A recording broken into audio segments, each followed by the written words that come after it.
Hello everyone. आज हम शुरू करने जा रहे हैं हिंदी गद्य विकास के विविध चरण सेम 4 का ये जो जीई का सब्जेक्ट है। इसके अंदर ऑलमोस्ट 4 यूनिट है। 4 यूनिट में से हम 3 यूनिट को अभी के अभी वाइंड अप करेंगे। मतलब ऑप्शन के अंदर क्वेश्चन आते हैं तो जो इजी वाली चीज़ होती है, इजी वाला जो क्वेश्चन होगा उसको हम टारगेट करेंगे।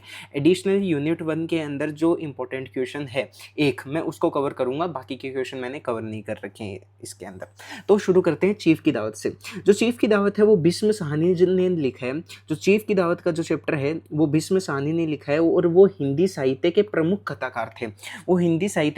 कथाकार थे और उनकी रचनाओं में समाज की वास्तविक समस्याओं का विवरण किया जाता है।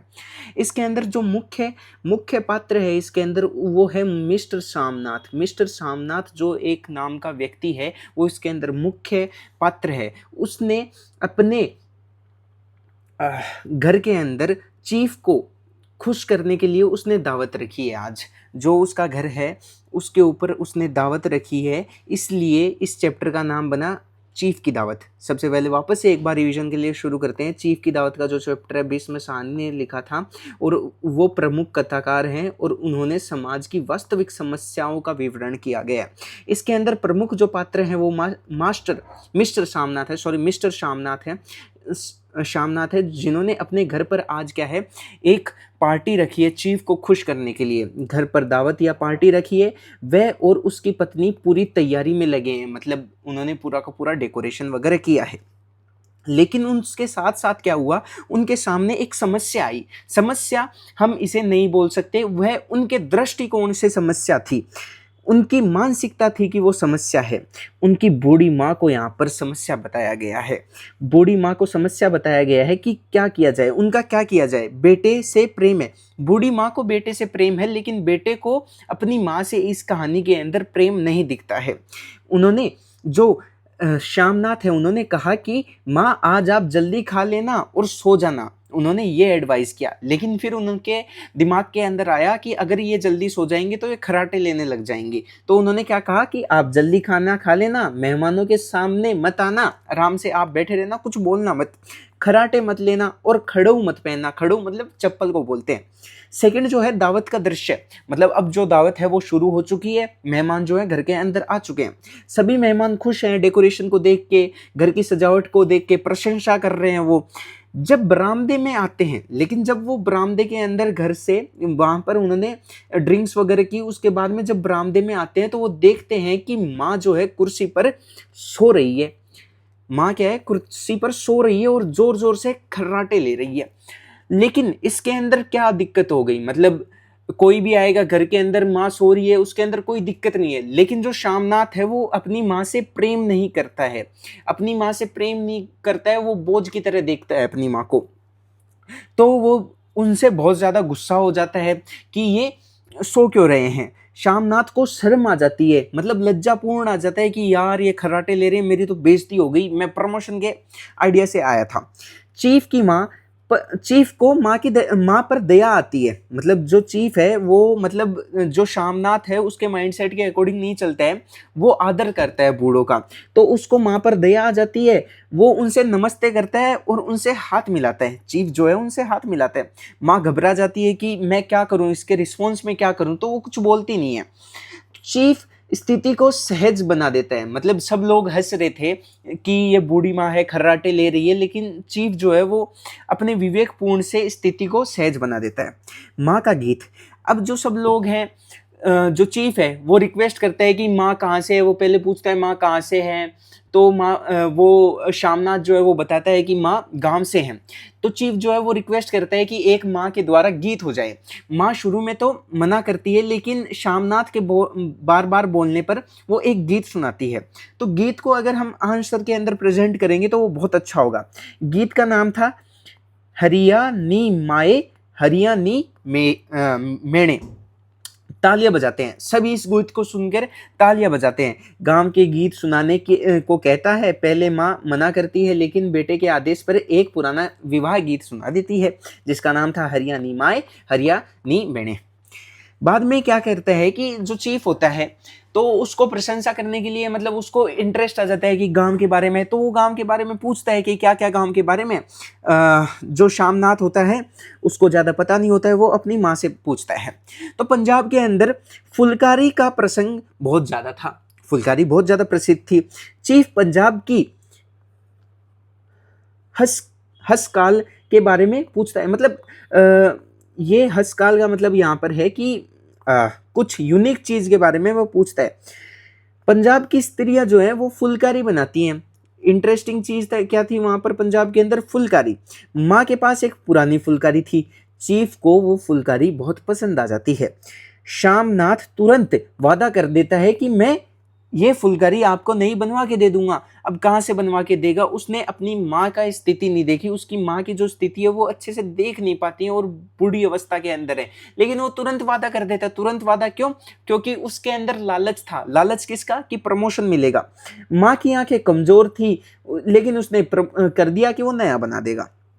माँ का दर्द, अब माँ का दर्द, माँ जब कोठरी के अंदर पीछे के रास्ते से सब कुछ अच्छे से हो जाता है तो माँ कोठरी में जाके रोने लगती है। अब रोना यहाँ पर जायज है क्योंकि उनके बेटे को उनसे प्रेम नहीं है, प्रेम नहीं है, वो सिर्फ अपने स्वार्थ के लिए उनका उपयोग कर रहा है। पहले उसको गुस्सा आ रहा था जब वो बरामदे के अंदर आए थे डिनर के लिए, तो उसको गुस्सा आ रहा था कि माँ सो रही है, खर्राटे मार रही है, लेकिन जब उसने देखा कि चीफ उनकी प्रशंसा कर रहा है तो अब वो माँ से प्रेम करने लग गया। लेकिन वो क्या था? प्रेम स्वार्थ का था वहाँ पर। बेटा मुझे हरिद्वार भेज दो, माँ आखिरी में इच्छा करती है कि बेटे मुझे हरिद्वार भेज दे, अब मुझे यहाँ पर नहीं रहना है, जो मेरा अंतिम समय आ गया मुझे वहीं पर गुजारना है भगवान के, मुझे भजन गाने हैं, ठीक है। लेकिन बेटा जो है वो नहीं भेजता है। बेटा सोचता है कि अगर मैंने भेज दिया तो लोग क्या कहेंगे। इसने अपनी बूढ़ी माँ को घर से निकाल दिया। इसने समाज की चिंता की, लेकिन अपने माँ के बारे में नहीं सोचा कि माँ की मानसिक स्थिति क्या है। इसके साथ साथ उसने क्या सोचा कि उसको फुलकारी भी बनवानी थी। माँ की बेटे की तरक्की के लिए माँ ने निर्णय बदल दिया। पहले माँ को इच्छा थी लेकिन माँ ने अपना निर्णय बदल दिया और कमजोर आंखों से उन्होंने वो फुलकारी उनके लिए बना दी। अब प्रमुख पात्र जो हैं, अब इसके अंदर इंटरेस्टिंग ये 3 स्टार वाली लाइनें हैं जो कि हम इंक्लूड कर सकते हैं। मिस्टर शामनाथ वो स्वार्थी था, महत्वाकांक्षी था, खुद के बारे में सोचता था। आधुनिक सोच का मतलब मॉडर्न सोच का था कि माँ के बारे में उसकी मॉडर्न सोच थी। लालची भी था, माँ के प्रति संवेदनहीन, मतलब कोई करुणा वगैरह नहीं थी। माँ त्यागिनी थी, माँ तो माँ होती है तो वो त्यागिनी थी, मतलब उनकी आंखें नहीं थी ठीक, फिर भी उन्होंने किया। ममता में ही थी, सहनशील थी, सरल थी, धार्मिक थी क्योंकि अंतिम समय में उन्हें हरिद्वार जाना था, और निस्वार्थ थी। अब यहाँ पर अपना पूरा का पूरा मैंने ये चैप्टर जो था यूनिट, इसके अंदर जो ये था अपना चीफ की दावत, ये कंप्लीट हो चुका है। अब सेकंड जो है, सेकंड यूनिट पर चलते हैं। बिंबिया। बिंबिया जो है वो महादेवी वर्मा के द्वारा रचित है। महादेवी वर्मा का जो था जन्म 1907 के अंदर हुआ था। अब एक मैं आपको एडवाइस करूंगा कि जब भी हम आंसर स्टार्ट करेंगे तो हम ये इसके संदर्भ में ये लिख सकते हैं कि ये किन्होंने लिखा था, उनका जन्म, और थोड़ी सी एक ये लाइन, बस ये लिखने से एग्जामिनर को ये पता लगेगा कि हमको ऑथर के बारे में पता है। स्टार्टिंग के अंदर एक गुड इंप्रेशन पड़ता है। महादेवी वर्मा थी वो छायावाद काव्य की प्रमुख रचनाकार थी, और वहीं पर जो भीष्म साहनी थे वो प्रमुख कथाकार थे और वास्तविक समस्याओं के बारे में बताते थे। तो इसके अंदर बिंबिया थी, महादेवी वर्मा छायावाद काव्य की प्रमुख रचनाकार। तो जो बिंबिया थी वो एक धोबिनी थी, मतलब कपड़े धोने वाली जो होती है वो थी। उसका विवाह जो है वो स्टार्टिंग के अंदर जब वो छोटी थी तभी उसका विवाह करनी है, मतलब कि फ्यूचर के अंदर चाइल्ड मैरिज जो होती है कि फ्यूचर में इनके साथ मैरिज हो जाएगी। लेकिन जो उसका पति था वो बहुत बड़ा शराबी था, जिसके कारण शराब की लत से वह मर जाता है। बिंबिया जो थी वो अभिमानी थी, और आत्मसम्मान का उसे बहुत, मतलब आत्मसम्मान उसके लिए बहुत बड़ी चीज थी। सेवा को वो अपनों की सेवा को धर्म मानती थी। उसका दूसरी जो शादी हुई, मतलब वो शादी नहीं करना चाहती थी, उसकी इच्छा के विरुद्ध शादी हुई थी, दूसरी शादी रमई से हुई। रमई जो था वो भी शराबी था, वो शराबी के साथ साथ जुआ खेलता था।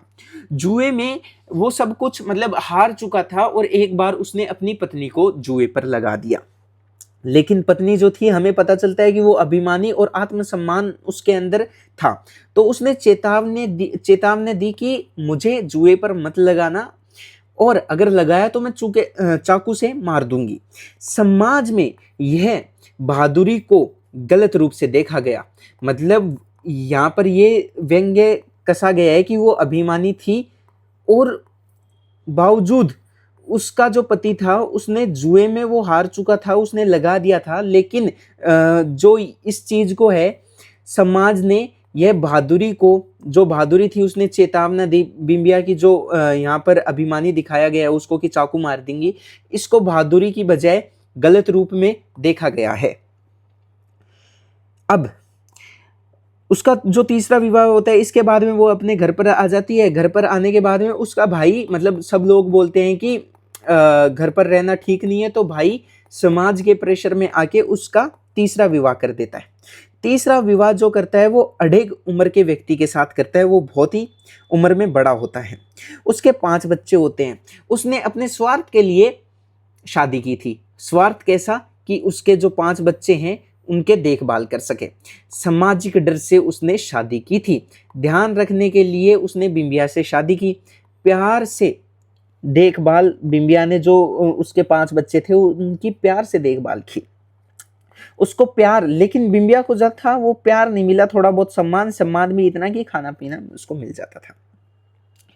अब जो बिंबिया थी उसके अकॉर्डिंग क्या होता है, बिंबिया के पास उसका जो बीखन था, बीखन उसका बड़ा बेटा था, जो ये झनुक था उसका बड़ा बेटा जो था वो बीखन था, वो बिंबिया के पास गलत इरादों से मंडराता रहता है। गलत इरादों से मंडराता रहता है तो बिंबिया ने उसे डांटा। समाज में बिंबिया के चरित्र पर झूठे आरोप फैलाना शुरू कर दिए। उसने तो, बिंबिया ने अच्छा काम किया कि उसे डांटा, लेकिन जो बीखन था उसने समाज में उसके चरित्र पर झूठे आरोप फैलाना शुरू कर दिया। बिंबिया को दोषी मान लिया गया। वहां पर क्या था, पंचायत के अंदर भी पुरुष प्रधान समाज था, तो बिंबिया को ही इसके अंदर गलत मान लिया गया। बिंबिया अपने घर आ जाती है। उसके भाई का हुक्का पानी बंद करा दिया गया समाज के द्वारा। उसको कुछ भी सम्मान नहीं मिलता था क्योंकि उसने अपनी बहन को घर से बाहर नहीं निकाला था। बिंबिया जो थी वो घर से गायब हो जाती है, वो शराब पीती है। समाज ने बोला कि वह तो किसी के साथ भाग गई है, लेकिन ये सच नहीं था। जो ऑथर है वो ही जानते हैं कि जो बिंबिया थी वो स्वाभाविक अभिमानी थी और आत्मसम्मान था उसके अंदर, तो वो भाग नहीं सकती। वो विद्रोही और आत्मसम्मानी स्त्री थी।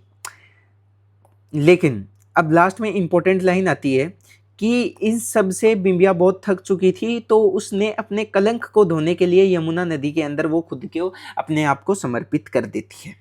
यहाँ पर ये चैप्टर खत्म हो जाता है। बिंबिया की एक बार विशेषताएं अपन पढ़ लेते हैं क्योंकि यहाँ से बहुत इंपॉर्टेंट क्वेश्चन है, यहाँ से क्वेश्चन आ जाता है। बिंबिया जो था उसका आकर्षक तथा व्यक्तित्व एवं सौंदर्य, वो धोबिनी थी लेकिन वह बहुत सुंदर थी। उसको कपड़े खरीदना अच्छा लगता था। वह अभिमानी भी थी। परिश्रमी तथा कर्मठ थी।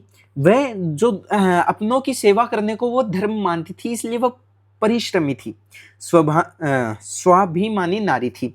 अपने आप पर जो भी दुराचार हो रहे थे, उसको जुए में लगा दिया गया या कुछ भी हुआ गया, वो सहन नहीं करती थी। उसने आवाज उठाई। आवाज उसके विरुद्ध में हुई, लेकिन उसने आवाज उठाई, इसलिए वो स्वाभिमानी नारी थी। तेजस्विनी एवं साहसी भी थी वो। तेजस्विनी एवं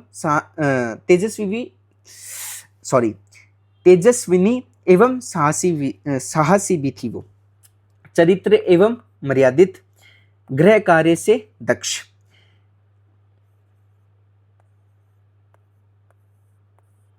लोक सम्मान का ध्यान रखने वाली थी। यहाँ पर ये कहानी भी खत्म हो जाती है।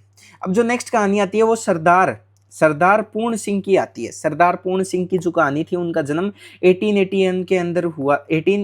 1881 के अंदर हुआ था, निबंध 1931 के अंदर लिखा था उन्होंने। द्विवेदी युग को श्रेष्ठ भाव माना गया है इसके अंदर। यहाँ तक ठीक है, अपन निबंध पे जाते हैं डायरेक्ट। ये उनके बारे में रेखा चरित्र उनका किया गया है। भाषा शुद्ध और खड़ी बोली थी उनकी।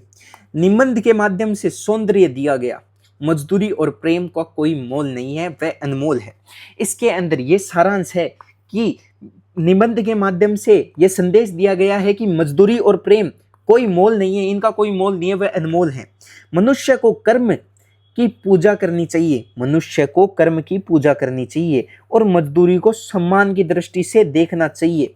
ये मेन इंपॉर्टेंट लाइन है कि कर्म को पूजा मानना चाहिए, कर्म को, मनुष्य को कर्म की पूजा करनी चाहिए तथा मजदूरी को सम्मान की दृष्टि से देखना चाहिए। एक बार और करेंगे कि कर्म को पूजा मानना चाहिए, कर्म की पूजा करनी चाहिए, पूजा मानना चाहिए, कर्म की पूजा करनी चाहिए, कर्म की पूजा करनी चाहिए और मजदूरी को सम्मान की दृष्टि से देखना चाहिए। अब इसके अंदर मैंने कुछ 13 पॉइंट लिखे हैं, इसके अकॉर्डिंग पूरा का पूरा चैप्टर समराइज हो जाएगा। किसान ब्रह्मा के समान है। यहाँ पर किसान को ब्रह्मा के समान क्यों बोला गया है? क्योंकि ब्रह्मा जो है इस पृथ्वी के क्रिएटर हैं और किसान जो होता है वो भी फल का, अनाज का क्रिएटर होता है, इसलिए उसको ब्रह्मा के समान बताया गया है। हल चलाने, साधु, अन्न का ब्रह्मा किसान समान है, मतलब अन्न के ब्रह्मा जो है वो किसान है। दया, वीरता, प्रेम, अनेक अलावा कोई नहीं, इनके अलावा कोई नहीं है। दया के, वीरता के और प्रेम के अलावा इनके अलावा कोई नहीं है। भोले भाव, ये जो लाइन है भोले भाव मित रघुराई, ये गुरु नानक देव जी के द्वारा ये लाइन दी गई थी। सेकंड, गडरिया का जीवन पवित्रता से पूर्ण है। मतलब जो गडरिया है इसके अंदर इनके सम्मान दिया गया है कि एक भी जो इनका जानवर गायब हो जाता है तो वो अकेले पड़ जाते हैं। सेवा ही इनका पूजा बताया गया है। मजदूरी का ऋण तो प्रेम सेवा से चुकता होता है। हाथों से बने कामों में परिवृत्त आत्मा का सुगम होता है।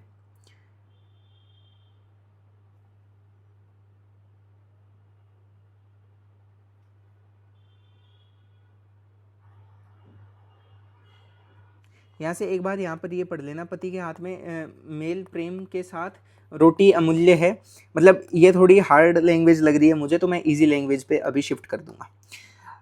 तो एक ये इंपॉर्टेंट क्वेश्चन है, हिंदी कहानी के तत्व का परिचय दीजिए। तो हिंदी कहानी के तत्व का परिचय देने के लिए मैंने एक कोड बनाया है, BUDSKP। बी से हो जाएगा भाषा शैली, यू से हो जाएगा उद्देश्य, डी से हो जाएगा देश काल या वातावरण, एस से हो जाएगा संवाद और के से हो जाएगा कथानक और पी से हो जाएगा पात्र या चरित्र। इसको जल्दी से खत्म करेंगे। कथानक जो होता है कहानी का प्रारंभ से अंत तक का जो सार होता है उसे कथानक या विषय वस्तु कहते हैं।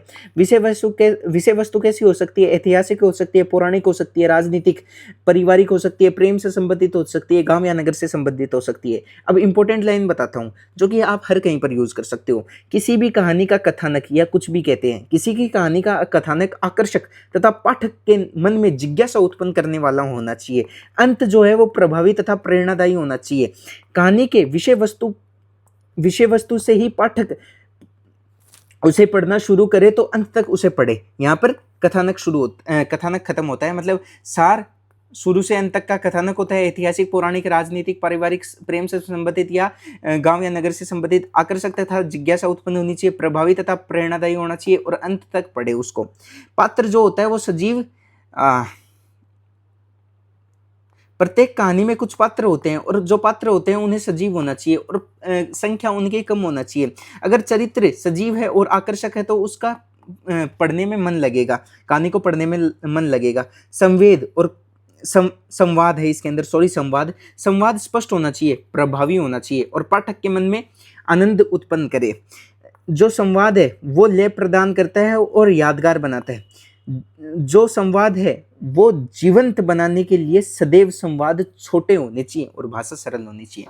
भाषा शैली जो है सरल, स्पष्ट और प्रभावी होनी चाहिए, आसानी से समझ आने वाली होनी चाहिए।